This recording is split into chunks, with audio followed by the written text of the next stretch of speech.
All right, time to talk college football bowl games as well as a couple of playoff games.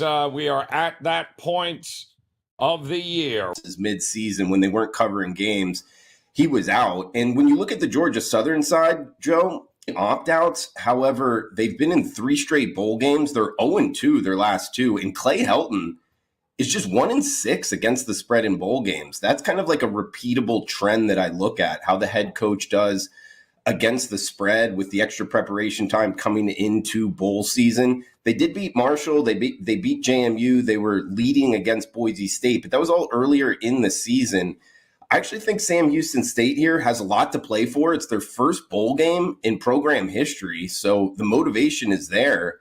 Overall, I like the Sam Houston State team. I think the Bearcats catching a number here. That would be the best bet for the show, if you will. But hey, if you want to sprinkle some on the money line, I think Sam Houston State wins this one in the Big Easy, the New Orleans Bowl tonight, Joe. Oh, Lightning getting it done with Sam Houston State. I tend to agree with you here. It's going to be interesting. I think we're seeing under money come in this one as well tonight. So we get a little one bowl game here tonight. We got a whole bunch coming up, obviously, over the next, 72 hours or more, whether it's playoffs or this next one here, Ralph, which I find interesting. And you are looking at the Monday bowl schedule, if I'm not mistaken, with Northern Illinois taking on Fresno. Is that the Potato Bowl, I believe?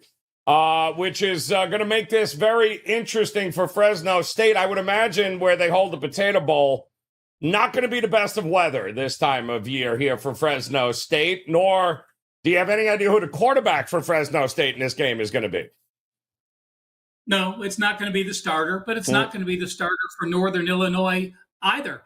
And I just want everyone to know, Joe, when the show started and you introduced me, I held a finger up. Yes. I had to move my setup, and that's probably the first time in 2 years that I started a show without having a pen in my hand. So while Drew was talking, I had to go run and get my pen. So mark that down, take a screenshot of me putting a finger up and not a pen to start the show. But I do like Northern Illinois here. Now, Northern Illinois has played a nothing schedule, one of the lightest schedules in all of college football. But Fresno has played a very weak schedule as well. Their schedule rank is number 90. And when I look at the checklists, I go through quarterbacks, running backs, receivers, O-lines, D-lines between the two teams.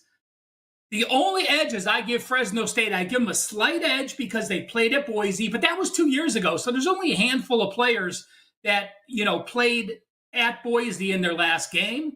They have a better special team schedule, and they played a little tougher schedule.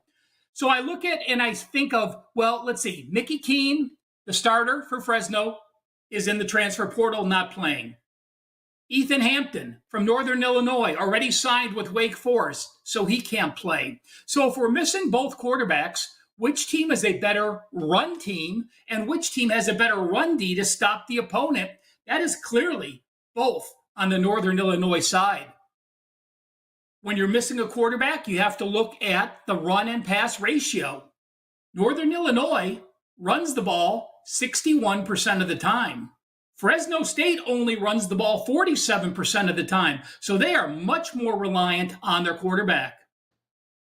When you look at how each team did against their opponents and what their opponents averaged against everybody else, Fresno was 121 on offense and 49 on defense. Northern Illinois was 94 on offense, still 27 spots better than Fresno, and number 6 on defense. That is 43 spots better than the Bulldogs. Temperature, Joe, actually not too bad. It's going to be in the high 40s, 24% chance of rain. Winds right around 10 miles per hour. One more note I want to mention. Northern Illinois, as a double-digit favorite, was 5-2 over-under. They ran up the score. But if you eliminate the double-digit games, the double-digit favorite games, they're 1-5 over-under their other remaining games. And Fresno 0-3 over-under as a dog of 3 or more. I like Northern Illinois, and I like the under in the Potato Bowl. All right, there you go. That game coming up on Monday, Northern Illinois and Fresno State. Should be a fun one, and we welcome in Of course, Rob Veno to the house. Don't forget, guys, make sure you smash that like button, hit that subscribe button if you haven't done so already. We appreciate you hanging with us here as we get ready for just a bevy of bowl games. And we're going to talk a couple of college football playoff games coming up this weekend. But, Rob, let's start tomorrow in Tampa at the Gasparilla Bowl.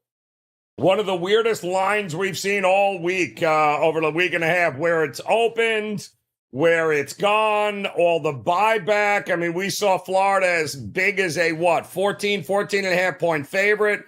That looks like it's dropped all the way back down to 11 now. It's, I don't know. I got no dropouts for Florida. I don't know who the hell's playing for Tulane, not to mention that they might have just, call me crazy, might have just actually lost, 2 games in which they look like they quit Tulane? What do you do with this team, and why is everyone backing them like this?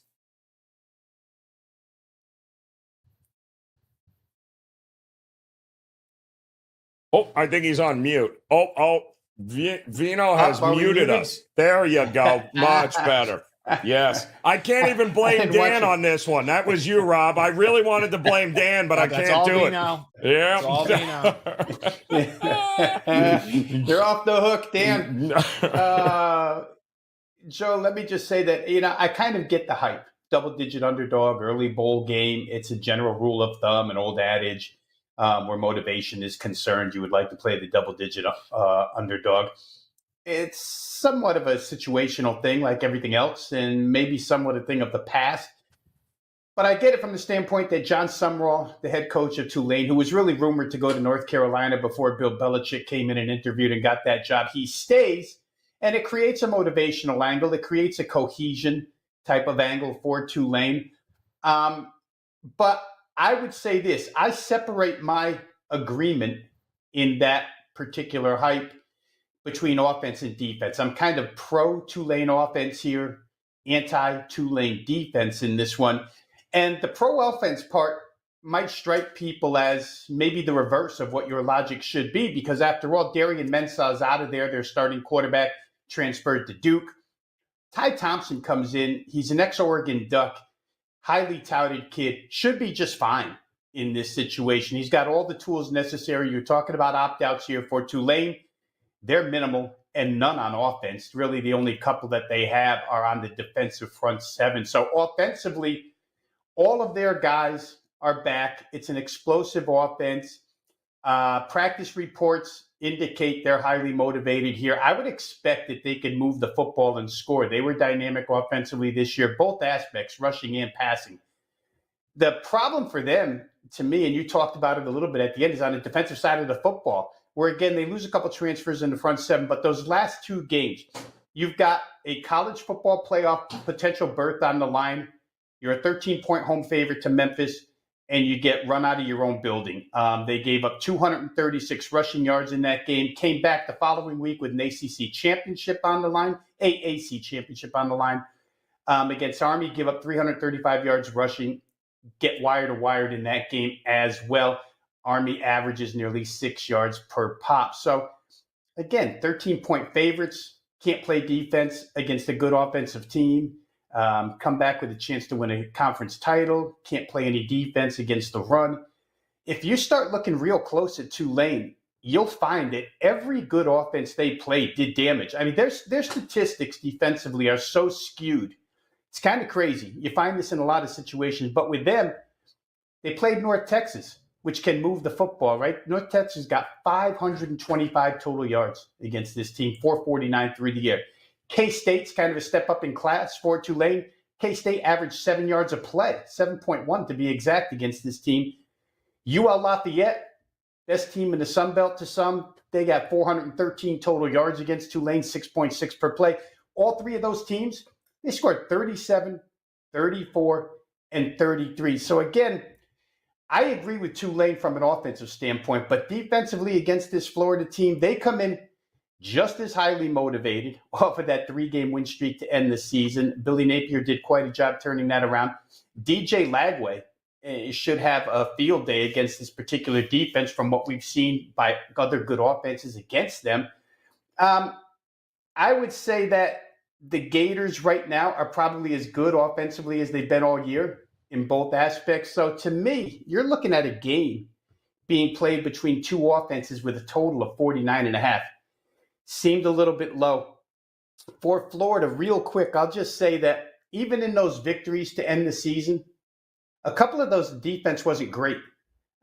They gave up 390 yards to LSU and 464 to Mississippi, which in typical Mississippi form turned 464 total yards into 17 points. I don't know that that's anything to do with the Florida defense. I think it's a lot to do with the Mississippi offense because that was a repetitive trait all season long. Tulane's good enough to score here. The weather's good here. Florida's more than good enough to score here. I have to say that 49.5 to me just seemed like an absolute bargain. I think there's a lot of value in that particular number. So give me over, Joe, over 49.5 in the Tulane, Florida Gasparilla Bowl.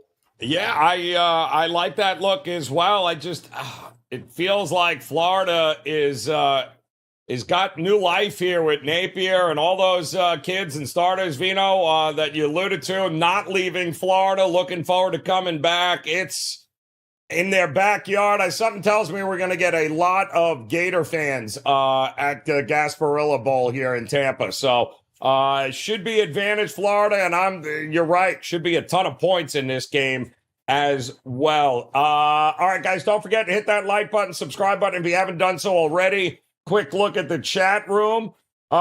Big shout out to Michael Hibbs in the house, Titan CT, Big Daddy, FB Coach 13. Looks like he might be on the sidelines next to Billy Napier, he's saying. Maybe he's going to be running the defense there. We'll have to find out there. Big Daddy, always a pleasure. By the way, I just want to mention, Dan, the chat room, all taking bets that it was your fault that Rob was muted. So we'll see how that, we'll see if that goes. We do have, however, a whole lot of college football playoff action still to come. We're going to take a roundtable approach here to the one coming up tomorrow, the first one between Indiana and Notre Dame. We want to get these guys' opinions. And of course, if you have any questions in the chat, or if you're watching this on the replay, drop them in. Drop them in the comment section. Drop them in the chat. We'll ask and answer as many as we can. As Drew, what do you think, man? I keep hearing from people, Indiana is the public dog of the week. Some people say Tennessee. Some people feel in Indiana. It's interesting that these two teams are less than 200 miles apart, these two campuses, and it's been 33 years since they played one another. So this feels like big brother, little brother. The question is little brother up for the challenge here? How are you approaching this game here tomorrow night? Well, I mean, Joe, I'm really excited about it. You know, as a lifelong college football fan, the first college football playoff on an on-campus site, and in front of Touchdown Jesus, South Bend, Indiana, the in-state battle. It's got everything behind it. Man, I'll tell you this, Joe. Both of these two teams have kind of been wagons. The Notre Dame profile as a sports bettor to lose to Northern Illinois and then go on the run that they have, it's just such a reminder to me to pay attention when that happens, because you can make so much money in this business doing, just recognizing things like that. And then Notre Dame going on the run that they did, bringing it into this game against a Hoosier squad that has also, been a great team to bet overall. I mean, it's a great game coming into it. Sidewise, I think there's arguments for both squads. We got to bring in the weather, though, Joe. And that's what I was just looking up here to get the most up-to-date. It does look like, upper 20s with some wind, possible flurries. I don't think that's really great weather for scoring points. In fact, it is not. And to bring in the fact, playoff atmosphere, you're playing obviously to win in advance. I think that brings in the fact of, play good defense with this weather behind you. I guess you could make the argument, towards the Hoosiers. I mean, Curtis Rourke, he is a Canadian, and, he's obviously got experience playing in cold weather. from his days at Ohio. So maybe that brings in the fact, look towards Indiana. I just think this Notre Dame team has been such a wagon. Instead, Joe, I would look at actually this under. I think the defenses come to play. I think we, if you're into betting props, I think there's going to be more punts than many would expect. So I would look for a defensive battle here, Joe, and I would look towards the under. Looking for the under. Drew, kind of hard for me to look any other way but the under. I definitely think the defenses are going to show up and show out. And Ralph Michaels joining us here in the house. And Ralph, it's kind of crazy, right? Less than 200 miles apart, and they play once every 4 decades or something along those lines there. So what are we looking at here? Is Indiana tired of being told, sorry, we can't fit you on the schedule? And do they give Notre Dame a run for their money? I do like Notre Dame here, and I also like the under. I agree with Drew. And the thing that stands out to me is this. The Irish have played 7 teams with a winning record. Now, they haven't played a great schedule because a lot of those winning teams are lower echelon teams. But for the teams they've played, they finished number 11, number 2, and number 5 in yards per game diff, points per game diff, and yards per play diff. Again, 7 teams that currently have a winning record, number 11, number 2, and number 5. The Hoosiers have played 2 teams this year that currently have a winning record, and they are number 78, number 73, and number 78 in yards per play diff, points per game diff, and yards per play, yards per game, and points per game. Against those winning teams, again, only 2 of them, they were number 133 in scoring offense and number 33 in yards per play. When I look at the Irish defense, they've held 7 opponents to a season low or a season number 2 low. And on the season, they finished number 7, holding their opponents to 86 yards per game, less than their opponents averaged against everybody else. Notre Dame's pass defense doesn't get talked about much, but their current defensive quarterback rating this year is 94.1. Not only is that number 1 in the country, that is the best defensive quarterback rating in college football since the 2016 Florida team. You look at the Hoosiers' numbers. Yes, they're impressive, but they started the season 7-0. Their average line, they were an 18-point favorite in their first 7 games on average, and they averaged 513 yards per game. In their last 5 games, their average line was minus 6.4, and they averaged only 335 yards per game. That's 180 yards per game less than the first 7 games when they played those weaklings. And if you steal from your son, I don't think it's considered stealing, but I did steal this stat from him. The Hoosiers' rush defense, on paper, incredible. 71 yards per game and 2.5 yards per carry. But listen to the rush offenses the Hoosiers have faced. Number 104, an FCS team. Number 131, number 106, number 118, number 123, number 93, number 110, number 69, number 59, and number 110. So they faced no rush offenses in the top 58 this year. By the way, Notre Dame is number 10. Clearly, I'm on the Irish. I like the under as well. And just so you guys can tell the difference, we're going to talk about Penn State in a minute here. Notre Dame Stadium holds about 77,000. The cheapest seat to get in tomorrow night, over $500. Penn State holds 107,000 people. You can get into their playoff game tomorrow at noon for under $40. So it shows you the size of the stadium matters. And again, the Irish is a high price ticket. Crazy. Absolutely crazy there. All right, good stuff there, Ralph. Rob Veno, we've heard a couple of votes for the under here. Ralph likes Notre Dame as a side. Where do you fall here in this game here tomorrow night? Well, it's interesting because I kind of agree with a lot of the stuff that both guys ahead of me said. I think first things first, Joe, did Indiana learn anything from the game in Columbus, because that's your comp game here. Ohio State's defense, absolutely tremendous. Notre Dame's defense, Ralph kind of laid it out, Drew kind of laid it out, absolutely tremendous. In that game in Columbus, IU gets 151 total yards, 83 and 68. If you're looking for the breakdown of rushing and passing, they could do absolutely nothing. They scored the first touchdown of that game. Ohio State caught on, and that was the end of that. So what did head coach Cignetti learn? What did the Indiana players learn? I would say that in that game, there was probably a little bit of deer in the headlights out of Indiana, and not necessarily out of the coaching staff. I think Cignetti and the coaches, been there, done that at a lower level, but been there, done that. But the players just had not been on that type of stage before, walking in end of season, conference title really on the line.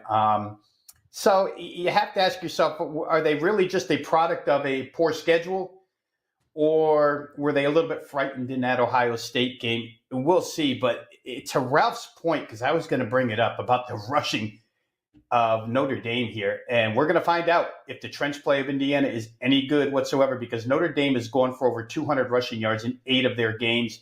And this tandem that they have, which probably is the least talked about running tandem across the country, Jeremiah Love, Jadarian Price, 7.1 yards per carry, 7.3 yards per carry. Both of these guys average over 7. And then you throw into that mix Riley Leonard, a dual threat quarterback.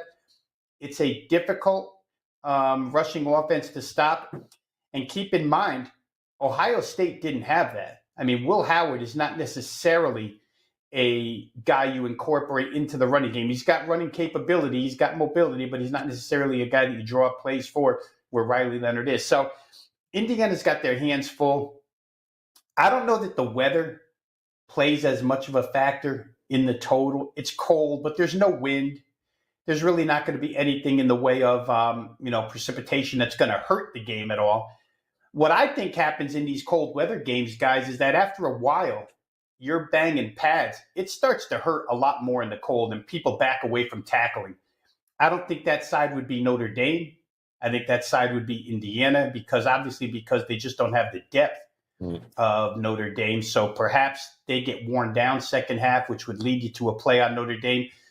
In the beginning of this, when I first looked at numbers, I thought I was going to be on the over here, because in my mind, I thought, you know what, Cignetti's going to come up with something better, and the team will perform better offensively than they did in Columbus.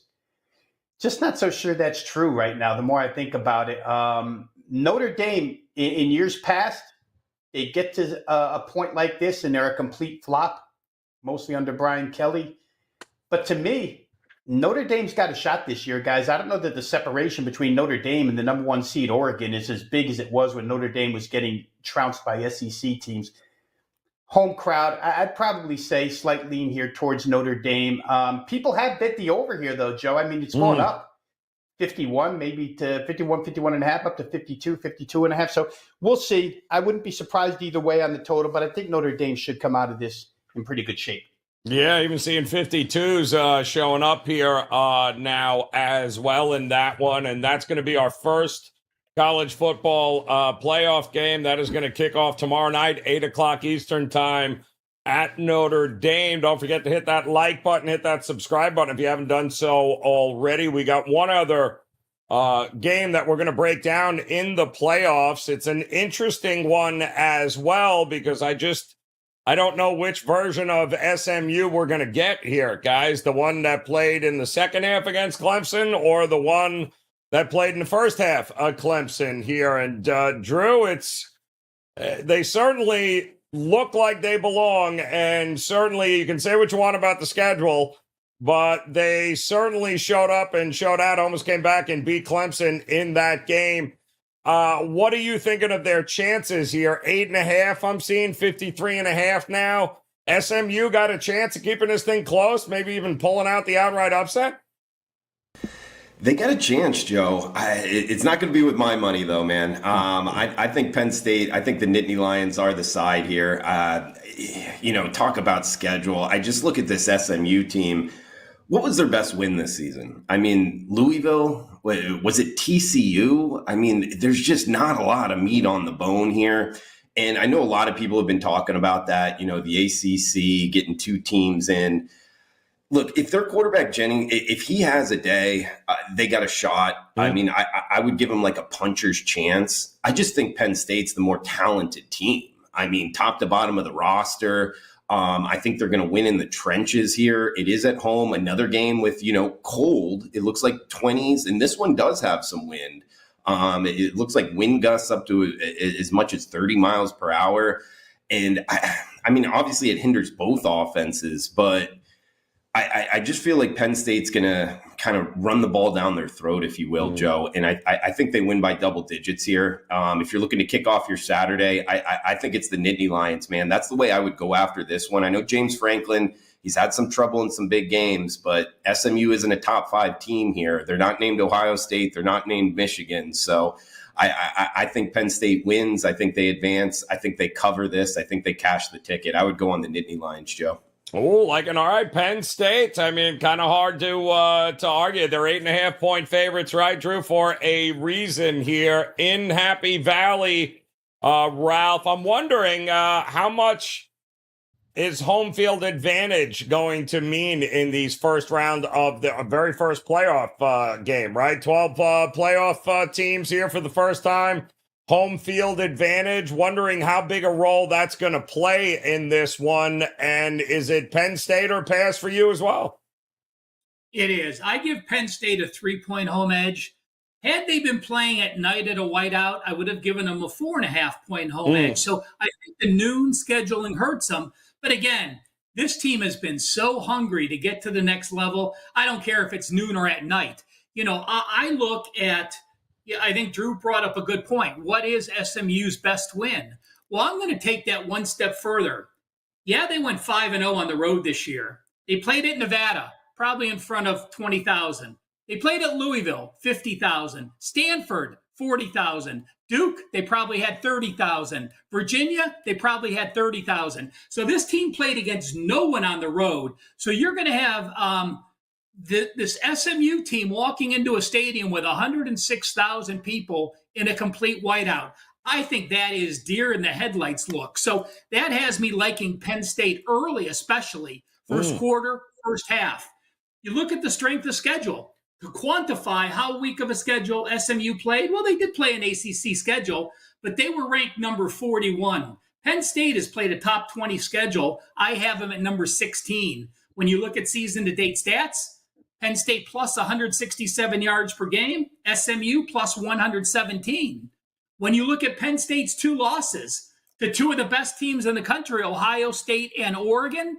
Oregon, again, a neutral game. Ohio State was a home game. But in those 2 games that they lost, they were only minus 18 yards per game. Not a bad situation. You look at SMU, they were outgained by 75 yards against BYU. That TCU win, they were plus 4 turnovers. That's the only reason they beat TCU. They were outgained by over 100 yards per game. And let's remember this. First, I want to make sure a team knows how to win as a favorite. So their ATS number is very good, but they've won 19 straight as a home favorite of 7 or more, saying that Franklin has him ready. He rarely gets upset in this role. SMU, as a dog of 3 or more, 1-7 straight up. So they're in a position where they haven't pulled the upsets. I look at SMU and Penn State. When you break in the strength of schedule, I have Penn State with the much better running game. They're averaging over 202 yards and 5.3 yards per carry. Again, against a better schedule. SMU 176 and 4.5. On the rush defense, Penn State has given up a few yards more, 104 yards per game, but 3.2 yards per carry. A lot of that came in, the final game against Oregon, which was a neutral game, played 183, and at USC they gave up 189. But at home, they're allowing 2.8 yards per carry, and that includes playing Ohio State, Washington, Maryland, UCLA. SMU allowing 2.7 again, but a much weaker schedule. I do like Penn State. I like Penn State early, first quarter or first half, and I do lean under first quarter or first half in this matchup as well. Interesting, Rob Veno. We got home field. This is kind of your neck of the woods here. It certainly should be advantage Penn State, but correct me if I'm wrong. all the pressure is on Franklin and Penn State here. If I'm the SMUs of the world, I'm playing with house money here, aren't I? And they've already shown, I think, that they can certainly hang with some of the, the power schools, if you will, some of the blue bloods here in college football. Can they hang in this one, really, is the question. Yeah, I think where Penn State is concerned, Joe, the word pressure, basically I would define it in Penn State's case and in James Franklin's case, is when you're playing somebody that you believe is as good or better than you. There you go. They don't think SMU is as good as they are. And so I think the pressure's out the window. The chance to dominate here exists. I agree with everything that these guys just said. I'll take it a step further. For what it's worth, in that Clemson game, and I know SMU came back, but Kevin Jennings looked like a deer in the headlights. We've used that phrase now 3 times. I got to think of something different here to say, but he looked scared, absolutely scared of that Clemson pass rush. Now, they turned it into points in the second half, but here comes the Penn State pass rush with Abdul Carter. And if this game does start to get into a ground game because of wind factor, Drew mentioned maybe 30-mile-per-hour gusts. These two guys, I won't say this often either, that I trust Drew Aller as the better quarterback over Jennings. Jennings a little too erratic as a passing quarterback. And this is an offense under Rhett Lashley that, guys, it's really predicated on the rush. 56% of the play calling went to the run this year, 44% to the pass. Kevin Jennings is used to being able to outrun defenses. He's not going to outrun the speed on this defense. Again, when you have Carter, when you have Durant, when you have King, these guys in the front 7 that can run anybody down, it's problematic to me for SMU when they take the field and find out they can't run the football. Where are they going? Penn State's a team that has 33 sacks. I'll give you another quick note here. SMU has 40 sacks. 20 of those 40 were in 3 games this year. They got Virginia 9 times. They got Cal and Stanford is somewhere between 5 and 4, but whatever. 20 sacks in 3 games out of 40. Penn State, they allowed the least amount of sacks in the Big 12 this year, and the Big 12 has some fierce pass rushes. The Big 10. So you're talking about a team that protects their quarterback, only allowed 12 sacks all year long. You're talking about a defense that's going to get after Kevin Jennings. I think SMU's turnover prone in this game. I think Penn State's very confident in this game. The ground attack here, again, figures to be in Penn State's favor. And, if they get a couple turnovers here, I was actually a little surprised that this number was 8.5. I was expecting something more in the double-digit range in this game. Credit to SMU for what they've done, but this is still a step up in class. They probably need a couple more recruiting classes to get to the elite level that teams like Penn State are on talent-wise. So, for me, it's going to be Penn State here, minus 8.5. I just think that they've been hurt by a couple of teams on defense this year. They got hurt by the passing of USC, and then they got hurt by the passing of Dylan Gabriel. But SMU doesn't have that type of pass attack, and they don't have the type of balance and trench play to warrant the same type of consideration. So give me Penn State. I think they win pretty big here. RH8 on Instagram is with you there. Veno says Penn State is going to be smashing SMU. And I think Bob has got a great question in here, which leads to at least one other question. And I love this because, and I think it's a fair question, Bob. He says, if we're all talking about reasons why the underdog really shouldn't be in the game, why did they expand the playoffs to 12 teams then? Well, the answer is pretty simple, Bob. Money. That's number one. Number two, he brings up a good point here, Drew, from the standpoint of in this first round, is it all chalk? Is there one underdog that can actually win outright here? Or should we just be looking to round robin all the damn favorites? It's interesting, Joe. I mean, because I guess just the way that the structure is, it sets up, you could make the argument that the BCS would have actually been a better format, particularly this year. Like you wouldn't have been able to complain as a college football fan if it was Oregon versus Georgia in one game for the national championship. It actually probably would have worked out better. To your point, I mean, if you're looking at an underdog in the first round, I don't know, man. Maybe I would probably just select Tennessee, but I don't even like the Volunteers, especially going up to the Horseshoe. Yep. I'm with you, Joe. I think all the favorites win. I mean, maybe go with a money line parlay favorite here in the first round. I wouldn't talk you off of it. And, we heard Ralph bring up the point of ticket prices.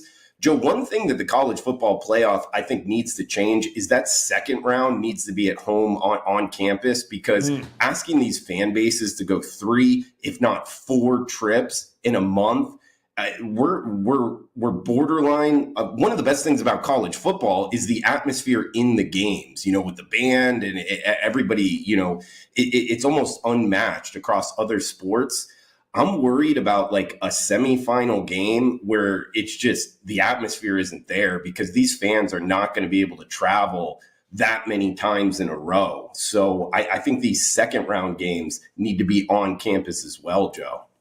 I like that look there, Drew. Listen, I think it's supposed to be college athletics, right? It's supposed to be amateur, students. Expecting these fans to hop on and buy tickets and travel all over the country is a little out of control. But then the question becomes, Ralph, you talked about it. That's a significant advantage for Penn State being at home in this game against SMU. Home field advantage, once we get to the second round, would be pretty interesting to say the least, because unlike the March Madness bracket, Ralph, where the top 4 teams in the country are the top 4 are the number 1 seeds in each bracket, right? That's not what we have here. The 4 teams that got the bye are not the 4 best teams in the country in any way, shape, or form.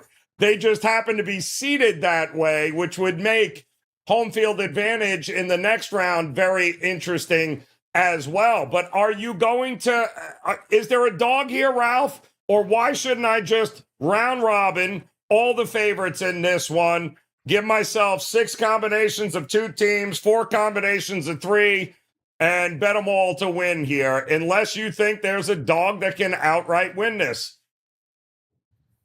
Well, I lean Ohio State, but that would be the game to me. I mean, that to me is the 2 closest placed teams, Tennessee and Ohio State. But I would say this, Joe.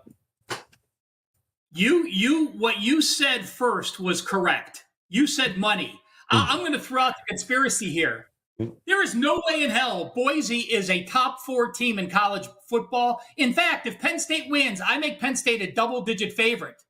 But do they want Boise at home in front of 30,000 people, or do they want Penn State at home in front of 107,000 people to make the money? I mean, if someone comes up there and wins a game, they don't want those teams playing in 20,000 or 30,000 people, Drew. And I think that's the reason it won't happen, because Boise would be hosting a game against Penn State next week, and they need to make sure they have enough tickets sold in the right setting for the TV people to put on the production they want. That's why I don't think that'll ever happen. So, the other thing would be, being a top 4 seed would even be more important, because let's say a road team pulls the upset in game 1, then they have to go on the road at another setting in game 2 against a team that hasn't played in, sometimes those teams haven't played in 20 some days. So don't think it'll happen. I'm not a fan of the round robin parlaying, but this is a unique situation. And if anything weird's going to happen, it's going to be the first year. And so if people want to try it, again, no arguments with it. It makes sense to me. I just won't be doing it with my money. I mean, Veno, we're talking about $3. The least is a $3 favorite. It's $3 too, and I think Texas is the biggest favorite at $4.75. So I'm looking at Ohio State, Notre Dame at $3. I'm looking at Penn State at $3.25, and I'm looking at Texas as minus $4.75. None of these are pick'em games, and they're all at home with the team that is already a $3 and $4 favorite. And it makes sense. I mean, why am I screwing around with spreads at this point? Yeah, I mean, I can see it. I think, the obvious underdog choice here, and people lay out really good cases for the outright victory by Tennessee in this one, because you don't know if Ryan Day and Ohio State are going to shrink one more time in the moment. Of course, it only usually happens against Michigan. It doesn't happen against non-conference people. But, you have Josh Heupel against Chip Kelly. That's a pretty good offensive battle there. You have Tennessee's defense, and you have Ohio State without 2 starting offensive linemen, and they can't run the ball anyway. So it's if you're going to make a case, you're making your case for Tennessee. If you don't believe Tennessee can go to Columbus and win, then putting all 4 together, all 4 favorites together probably makes a lot of sense. I'll tell you what, though, real quick here, I'll just expand on what Ralph said. Sure. Arizona State, no way in hell they're a top 4 team in the nation either. No. So Boise and Arizona State, and they'd almost be better off this season, to Drew's point, about letting the second-round games be on home fields. They would be more competitive, in my estimation. If Texas had to go to Arizona State, line comes way down in that instance. If Penn State has to go to Boise State, line comes way down. And both of those fan bases travel like mad. Texas would probably invade Sun Devil Stadium. And Penn State, they don't care where they have to go. Those people are going, even if it's to Boise, Idaho. So this is a unique situation here. I think they'll correct this thing with the seeding this offseason, which they should. But we'll see how it goes. As for the round robin favorites, if you don't think Tennessee can win, it's probably an easy play because Texas should not lose to Clemson either. I mean, it's funny because that would have been the one game that I went to and said, Clemson, to me, I mean, people are betting that game, Drew, like they already know what the score is. It's, Texas by 1,000,000, but call me crazy. I've seen Sarkisian blow games like this in the past. And if who's got more experience in this than Dabo Swinney and Clemson here feels like. So you're telling me of all the teams, Indiana's got a better chance of going to Notre Dame and winning. SMU's got a better chance of going to. You're telling me Clemson has got no shot at beating Texas in Texas.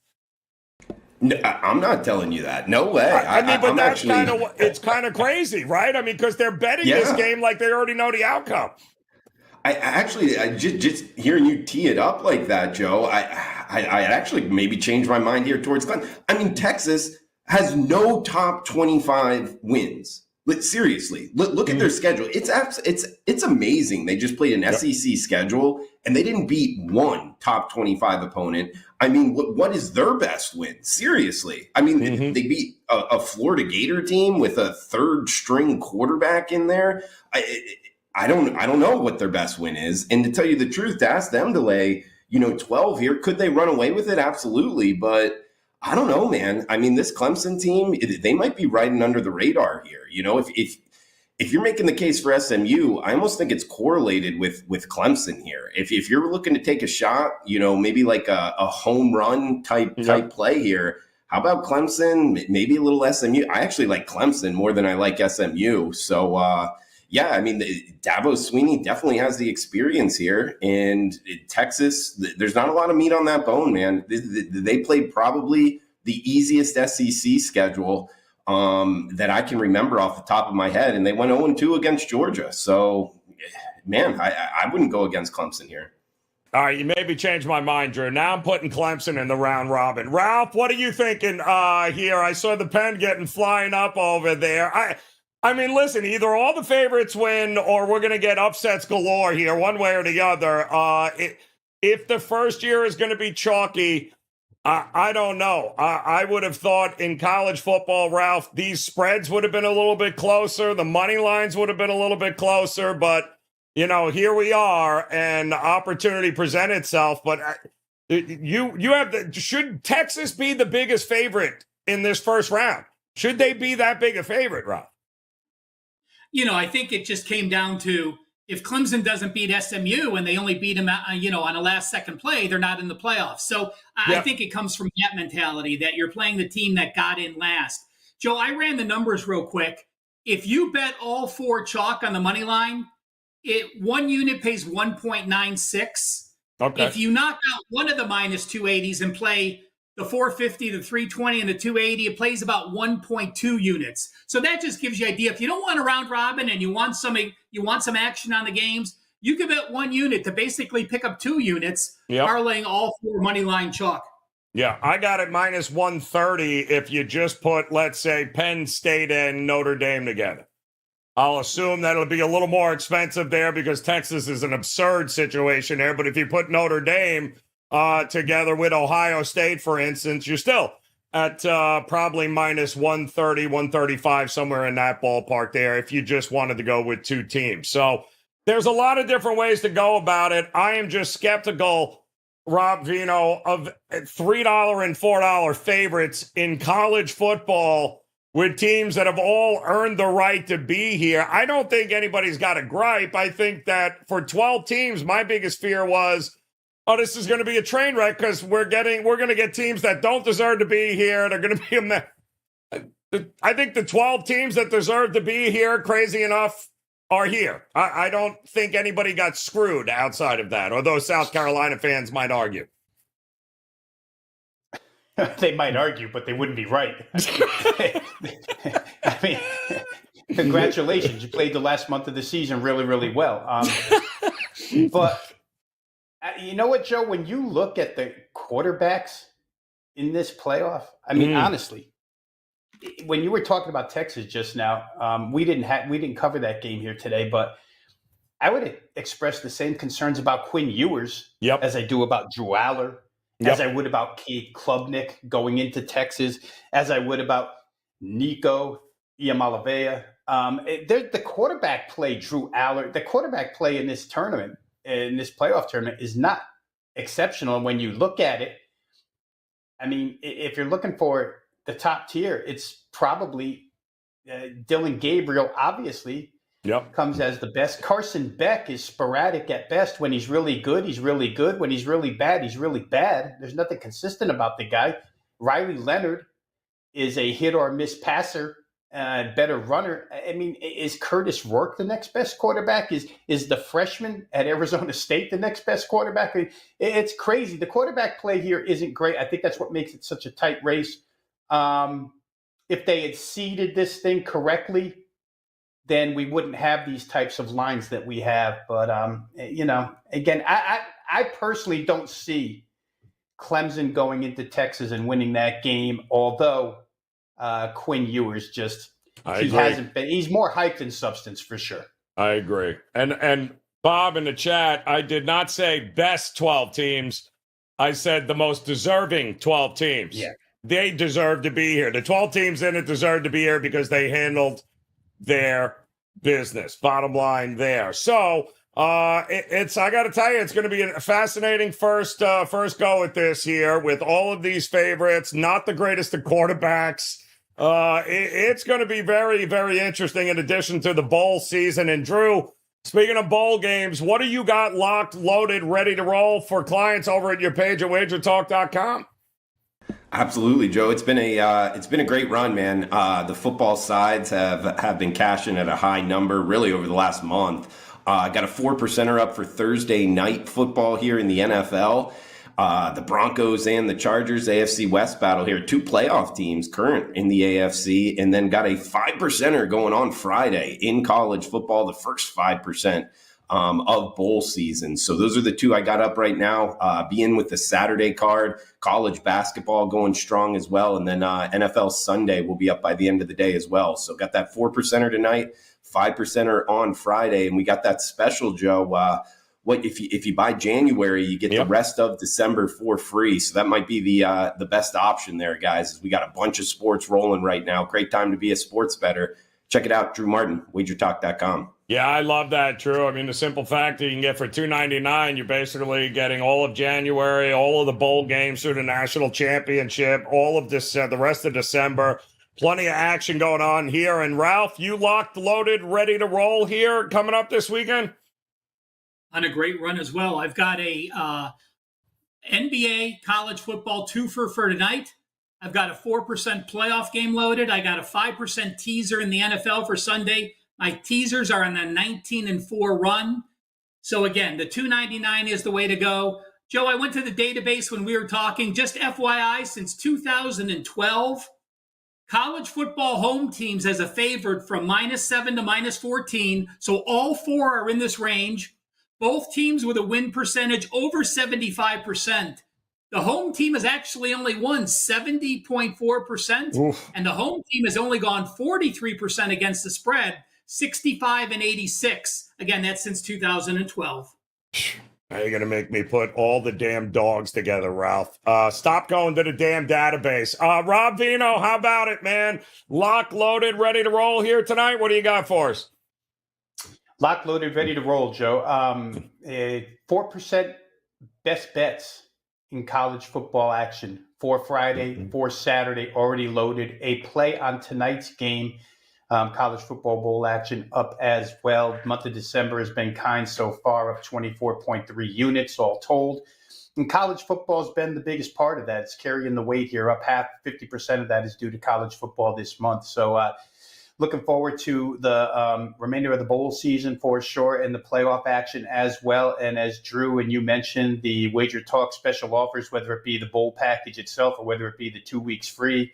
If you purchase January, that's they're both absolute bargains here with the amount of football and with the amount of plays that'll be going up here. I will make note real quick for all watching that where 5% blue chips are concerned, in my case in bowl season, I always do 3. 1 5% favorite, 1 5% underdog, and 1 5% total. They're all three coming over the next couple of weeks. So be on the lookout. Once again, wagertalk.com. Love it. Way to go, Rob Veno, Drew Martin, Ralph Michaels, all here for you guys to partner up with and make it a very profitable end to 2024 and get ready for the new year. Plenty of bowl action, plenty of college football playoffs still to talk about. Of course, we'll be back again next week here as we get ready for, well, that second round of these playoffs in college football. We'll have much more to discuss. But in the meantime, hit that like button, hit that subscribe button if you haven't done so already. We appreciate you guys there. Bob Poole, Big Daddy, Titan CT in the house. You guys rock. We appreciate it. Also, Sam Kim, Lester Diamond going at it. Jay over there in the YouTube Shorts feed. We appreciate it as always, guys. We'll be back. College basketball talk coming your way. Live stream here in just a couple of minutes, so don't go too far. College football, the kickoff show. We'll be back again next week. A very happy and safe holiday to you and your family, guys. We'll see you again, hopefully shortly here for some college basketball. Good luck, guys, with your plays. We'll see you then.